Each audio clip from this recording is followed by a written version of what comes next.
Pues nada, estamos con Jordi Mayor, alcalde de Cullera y diputado de Turismo a Diputació de Valencia, que nos va a explicar un poquito lo que es la Feria de las Comarques. Bueno, la feria es un evento que tenía lugar en la Plaza de Toros, un evento que era físico, que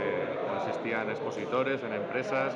y en diferentes actuaciones en directo, y todo eso, debido a la COVID-19, pues no se ha podido realizar. Lo que hemos hecho es transformar esa feria física en una feria completamente online, una plataforma web, firacomarques.com, que estará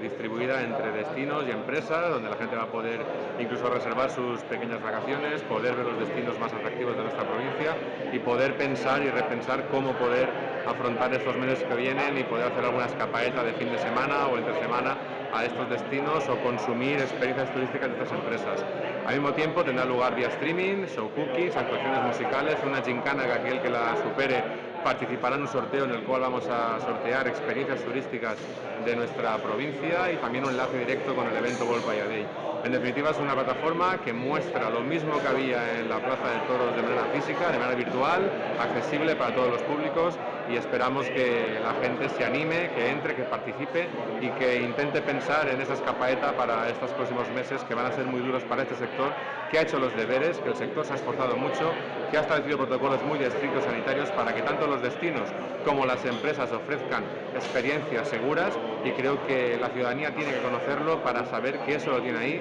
que es nuestra industria de la felicidad y que tenemos que apoyar ahora más que nunca en estos tiempos tan difíciles que estamos viviendo.